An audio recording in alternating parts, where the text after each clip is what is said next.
Hello, I'm Donato Nardizzi, and in this video we'll be talking about the 5 tenets of Taekwondo.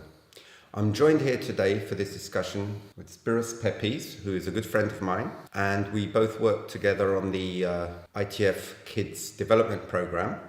And when we were developing this program, we had a lot of discussions on the tenets of Taekwondo, and I learned so much with the discussions with Spiros, and rather than me explain them to you, I thought better to hear it direct from the source. So thanks for being here today, Spiros.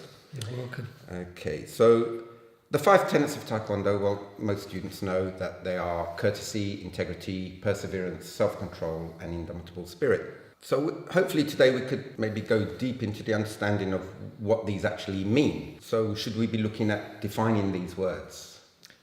Yeah, but to define those words, you really need some prerequisite skills or meanings to follow properly to have the best results of the understanding of those words.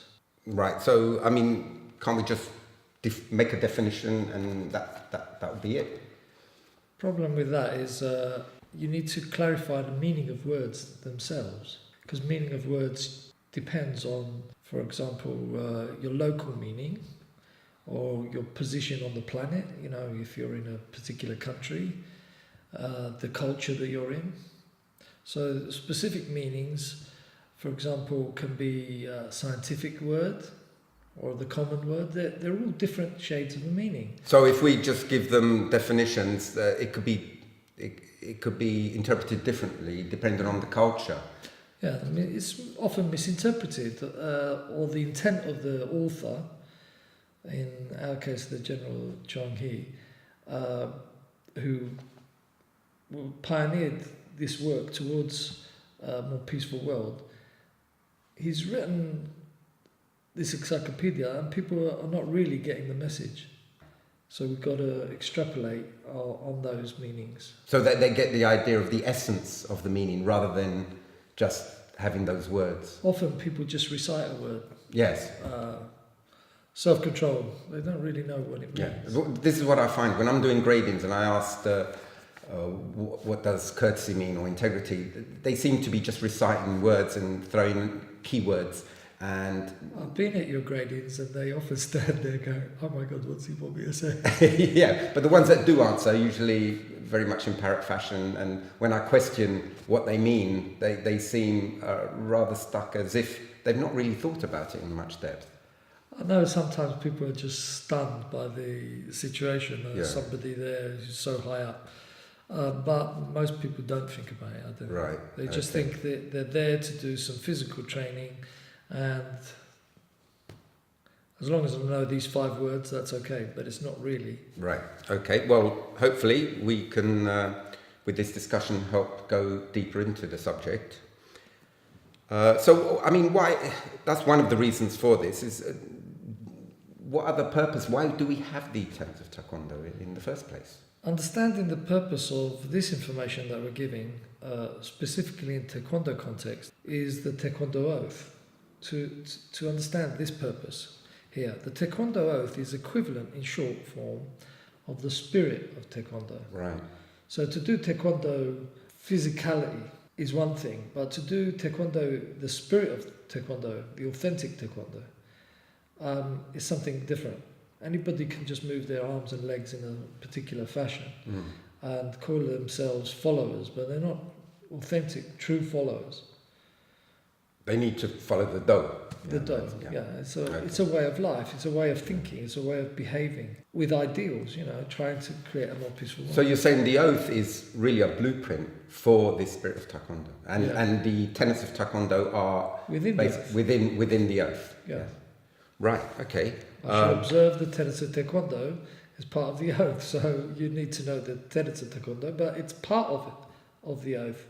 And the oath is really the blueprint of what Taekwondo is really about. Yeah. So, I mean, should the students be really interested in this? Because I noticed that most students are just interested in learning self-defense, getting fit, and should we be imposing the tenets of Taekwondo on them at an early stage? That's a really interesting question. the way you're putting it. The thing is, by exposing them at an early stage, it gives them the opportunity to understand why and so forth. So first of all, they need to question themselves. Question yourselves. Why should I do or even follow these concepts? We're not saying you shouldn't. But if you agree, then these concepts are not only to be understood or to behave in that manner, but to be put effort to integrate these concepts into your life. If you question yourself and you come up with that answer, like, I agree, that's fair enough, then the purpose of it is for you to integrate it into your life, not just to... It may take some time though, because I remember when I was a student reciting the oath, I shall build a more peaceful world. And when I was a red belt, I said, how am I going to do that? I said, am I really promising this? And I suppose it takes time. After a while, you start to understand that there is a way, and I took it on board at one stage that, yes, that is what I want to do. I do want to be a true practitioner of Taekwondo, and I want to follow the tenets. Okay, so many people fall on the wayside, but they're still exposed to those concepts. And we have a developmental mentality within Taekwondo. The authentic Taekwondo is developmental. It's not goal-orientated as such. So if you can put yourself a goal, but you're working towards these goals. So you can't expect people to just fulfill everything straight off. So right. Of course, you've got to start somewhere. Okay, so how, once we've discussed the tenets of Taekwondo, how will the students be able to integrate this in as part of their lives? Well, once the participants agree to follow, they should identify with these concepts personally. Not just to understand or to be familiar with them, but identify with them personally. Well, what does that mean? It means what it means to them. So whatever concept you're going, you should notice what it means to you. So for you personally, notice what it appears in your life. Say, for example, courtesy. You should notice what it means to you and where it appears in your life and how you express it. And then express it. Different races, different people, individuals, they understand things in a different way and they express it in a different way. Right, okay. So, but still the meaning, in essence, has to be the same throughout, shouldn't it? Yeah. Right, okay. That's what we're explaining. Okay. So when do they do this? I mean, should they be thinking about this all the time? One thing I've noticed is that students, when explaining the tenets of Taekwondo, they always give me examples that are relating to the dojo. Self-control, control in sparring, and very few of them actually extrapolate that to everyday life. And Taekwondo being a way of life, surely the tenets of Taekwondo should mean that it's not just in the dojo, but outside as well. Yeah, that's the main drive that we had when we were writing That's right. the book. I was trying to sort of push. It shouldn't be just in the dojo, obviously, for most people, but it's not even superficial. You see, some people, they do take it outside the dojo, and it's just superficial. It's just... they're going through the motions. Yeah. Instead of changing fundamentally themselves or behaving within a fundamental structure that gives them better outcomes. So are you saying it's wrong to be superficial about it, or... You should be training yourself to do it in a better manner. Right. And the deeper it is in you, the more part of it in you it is, the better outcomes they are for you. It's not just as a grade in a person, like, oh, now I've reached a different level in I'm a black belt, something like that. But your outcomes in your daily life will be better. For example, there's consequences to your actions. And everything that we're doing really, ultimately, is to create a more peaceful world. So let's just take courtesy, for example. By not being courteous, people get upset with other people. Right. They feel as if they're put down or unworthy. Yeah, disrespected. Disrespected. All of those feelings come up, and they're going to take it out somewhere. And because we're all connected, eventually it will come back to you. So Yeah. to What goes round comes round. yeah, that's another way of putting it. That's a better way of putting it. Yeah. Yeah. Okay. But So- the information that we're giving here is basically for people to do the right thing, i.e. to live in the proper manner, and so ultimately build a more peaceful world. Right.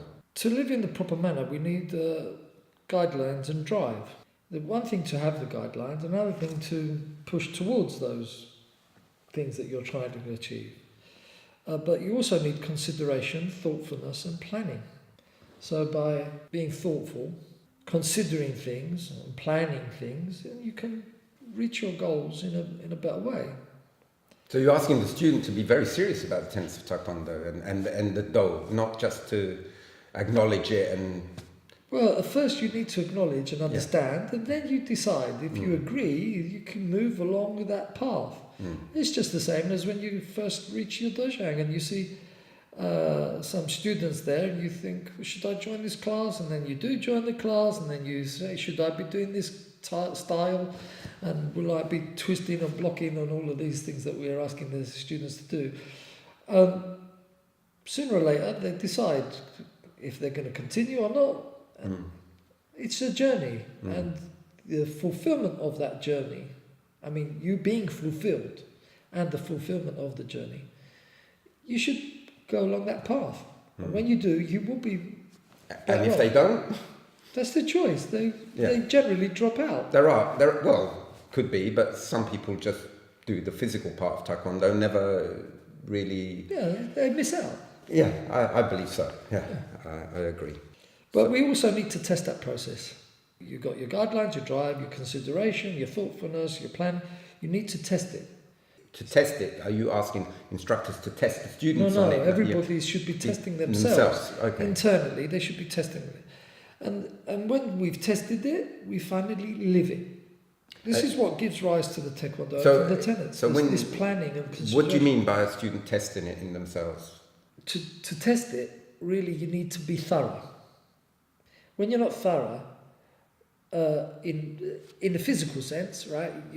Say you're punching, then you're learning to punch in the air, and then you learn to punch on something hard, a pad, and then eventually you've got to break something. Yes, that's the test, right, of the technique. Okay, but in a mental way, you've got to test it too. Yeah.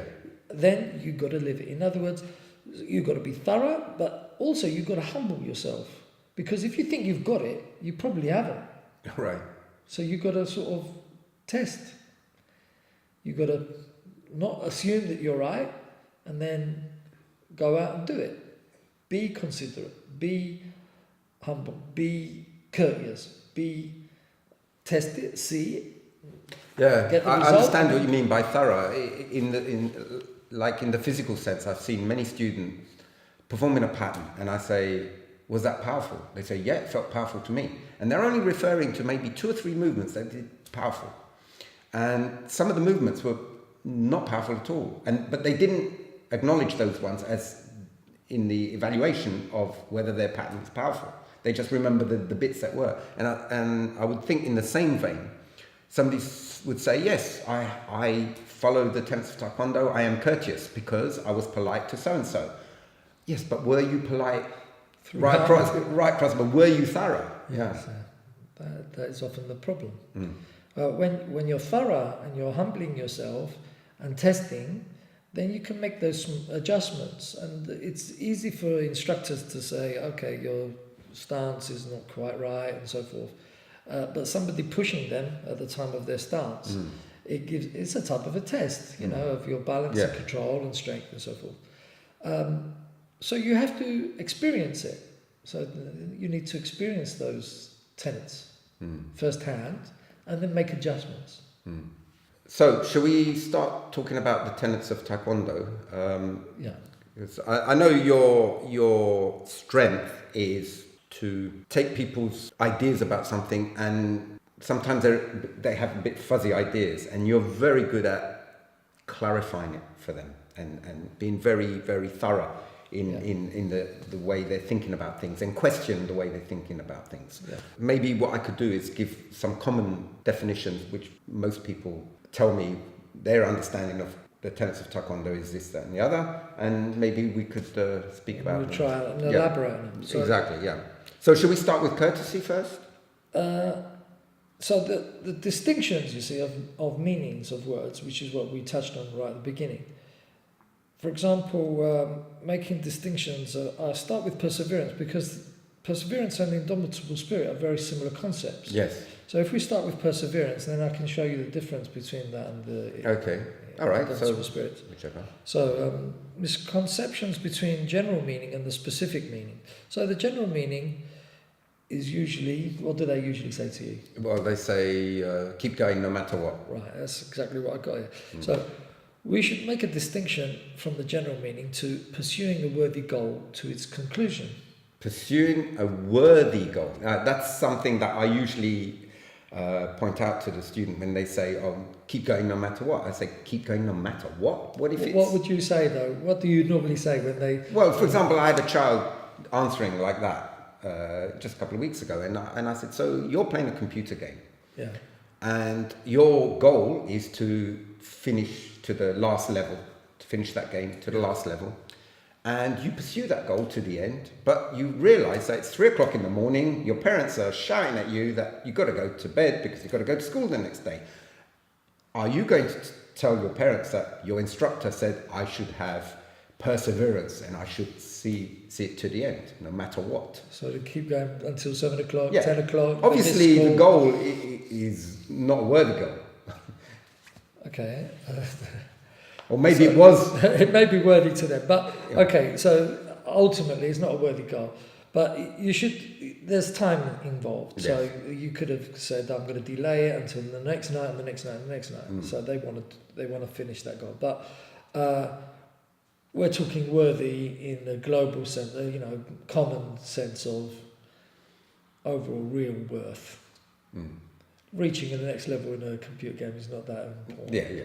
It's trivial. Yeah. But it's also important to emphasise promises. It's especially important for promises. So you're pursuing a worthy goal to its conclusion, but when it comes to a promise, it's more important because it involves other people. Yes, that's what I was going to say. It involves other people.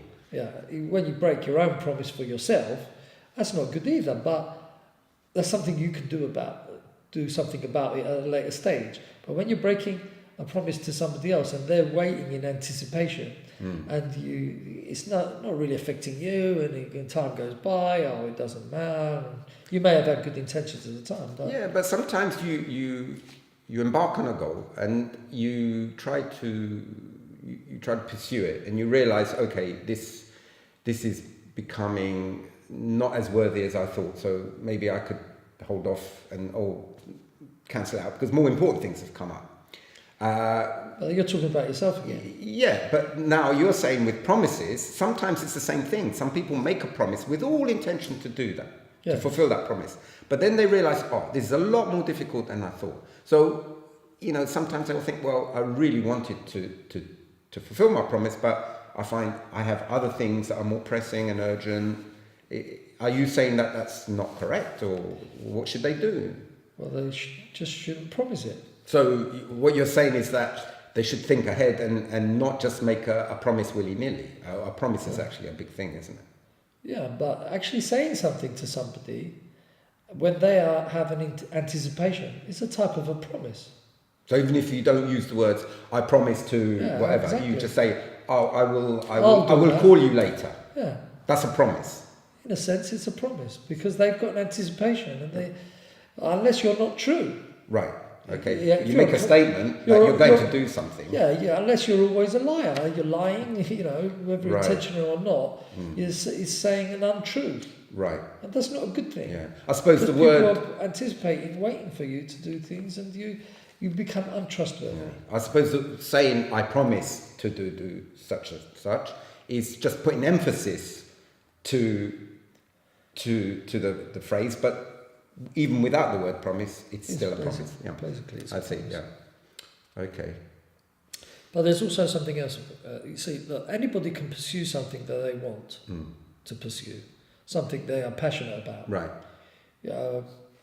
You know, I like food. I'm going to sit there and eat and this. I'm going to prepare this food. I'm going to make. They love to do it. They're a chef and they're going to do it. That's not perseverance. Because they enjoy doing it. Well, it's not really persevering for something. It's just doing. It's just doing doing something. with pleasure. Yeah, they're doing it. Yeah. It's got to be despite it's difficult. Right. So, pursuing a worthy goal to its conclusion, especially promises, despite its difficulty, is a fuller meaning. So the word persevere is not relevant when there is no difficulty to attach to it. Yeah, who cares about that? Yeah. When it's easy, enjoyable, there's That's nothing to not persevere. Really, yeah, you're just doing something that you like. Right. But when it's difficult, that's something different. But there's still some more to it to add. Right. For the sort of perseverance that we're talking about in Taekwondo, it's got to be without breaking your integrity. That is, while keeping your integrity. Therefore, the full meaning would be pursuing a worthy goal to its conclusion, especially promises, despite its difficulty, while keeping your integrity. That's it. That's basically what they mean by perseverance. Right.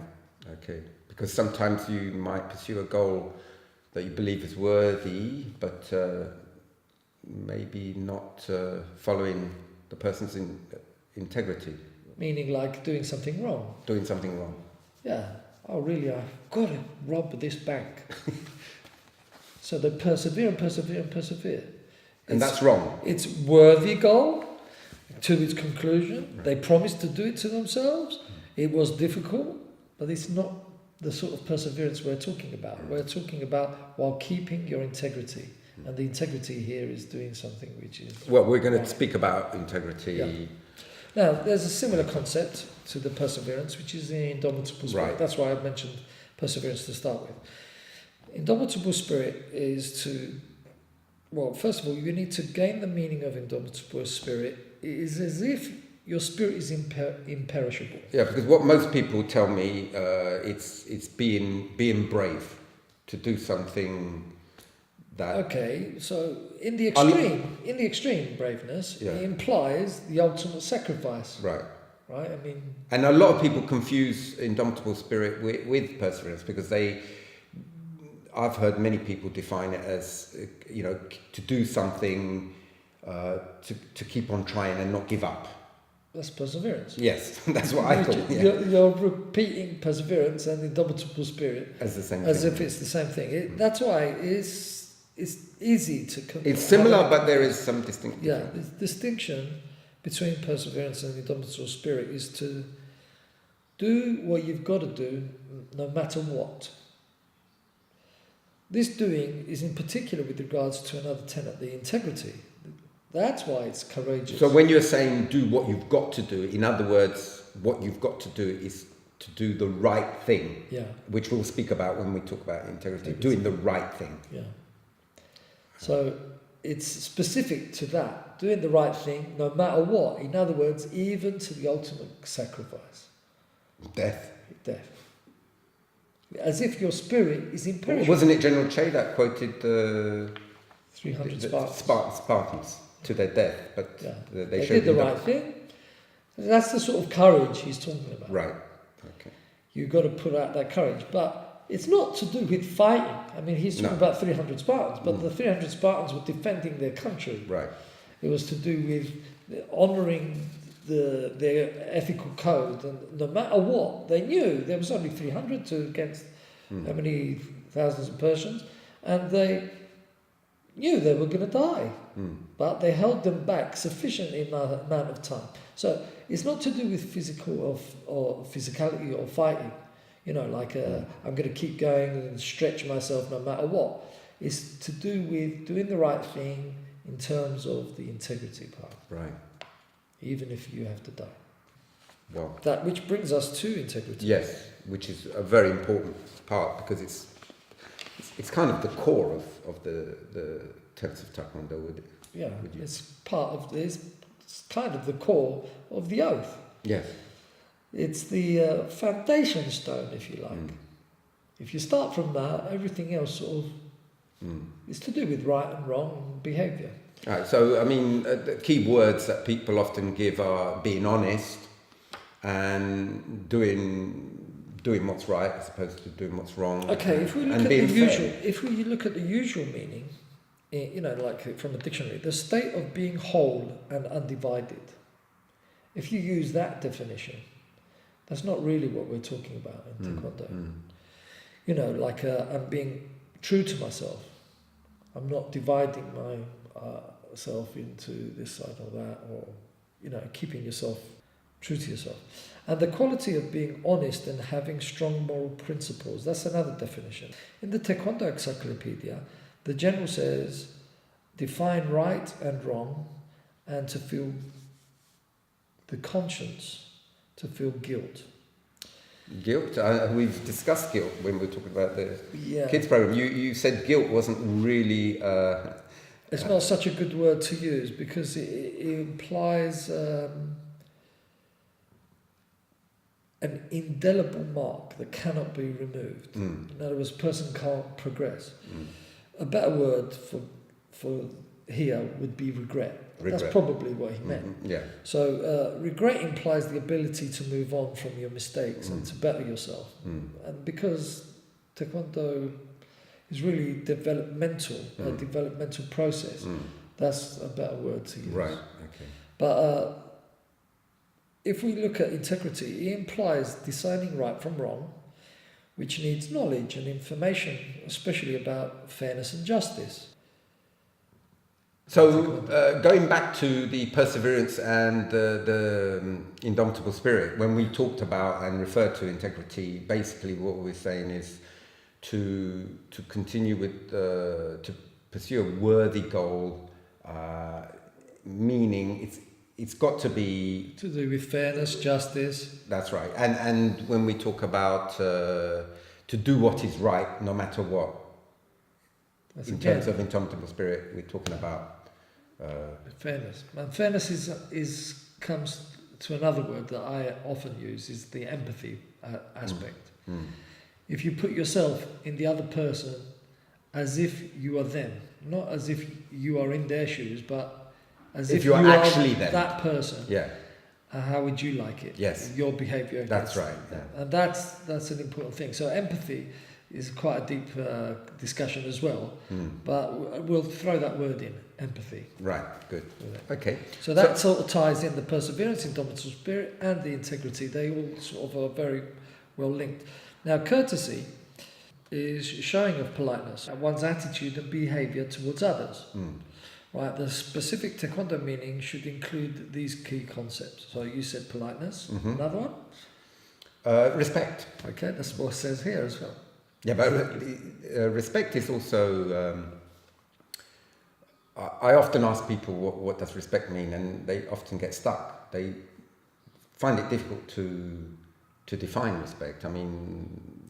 I narrowed it down to value, the valuing of somebody.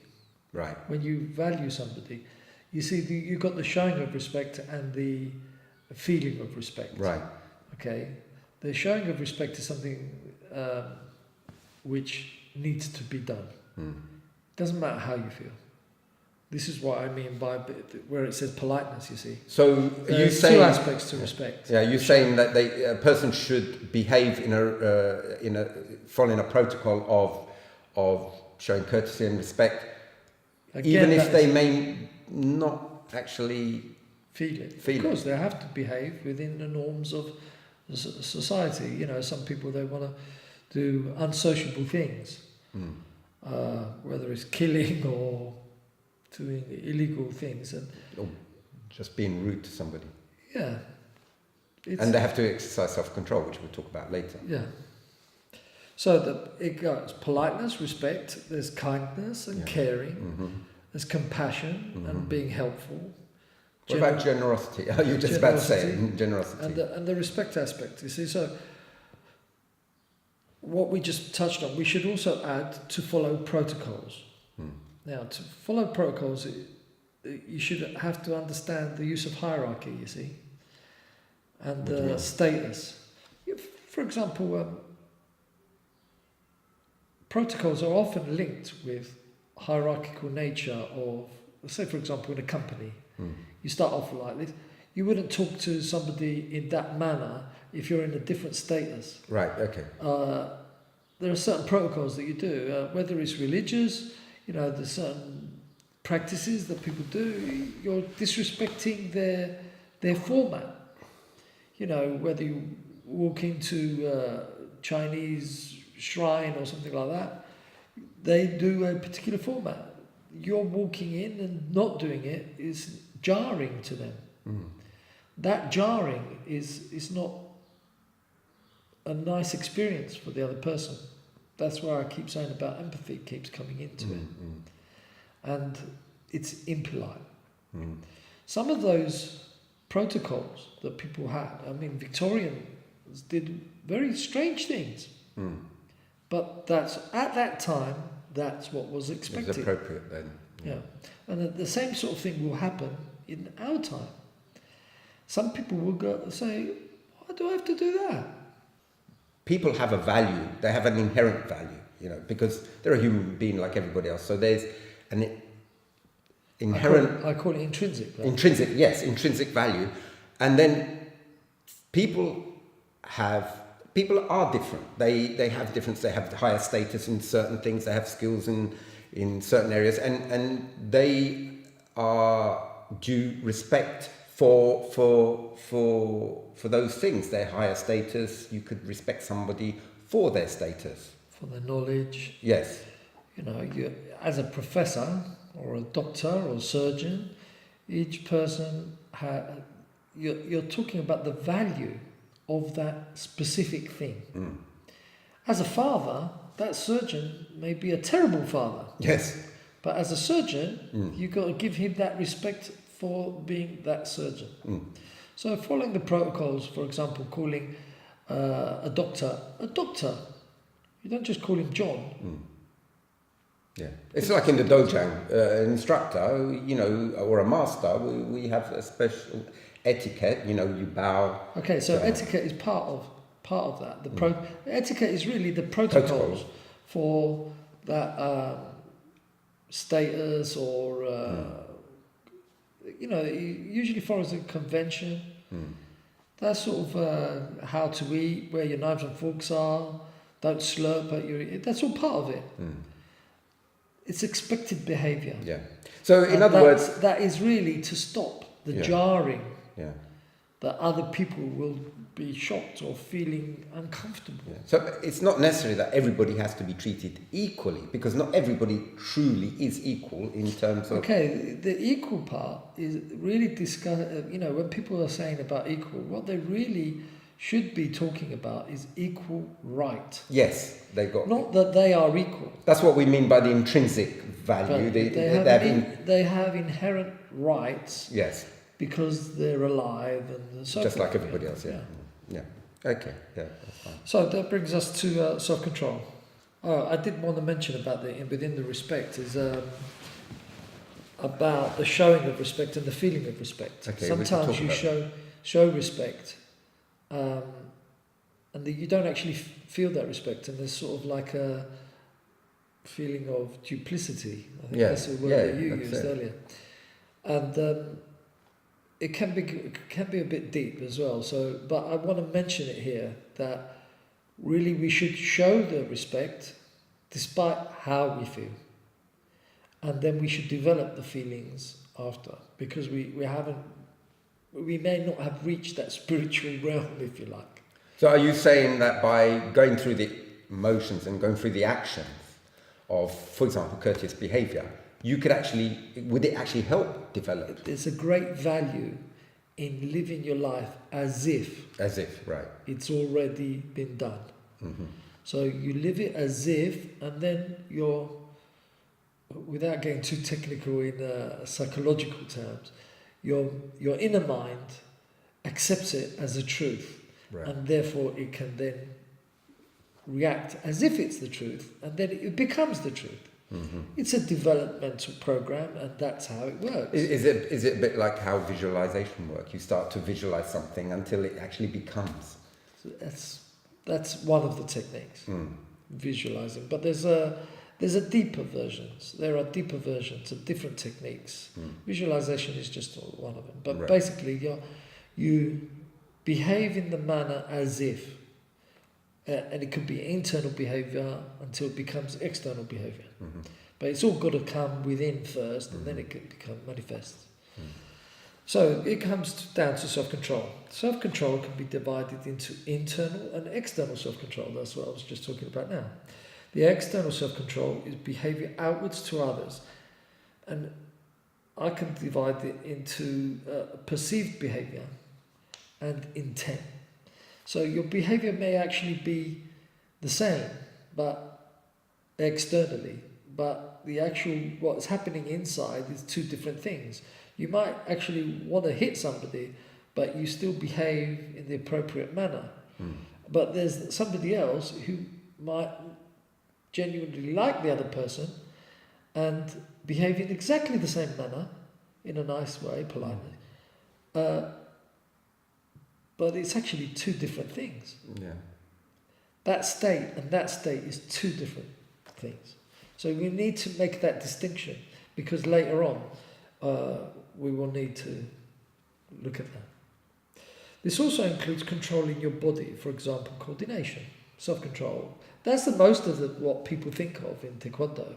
The self-control, that means like block like this, control your body movements. No, I think more to do with controlling temper, because every time I ask students what does self-control mean, they give me the example of when you're sparring, you've got to show control, not to get angry and so that's an outward behaviour.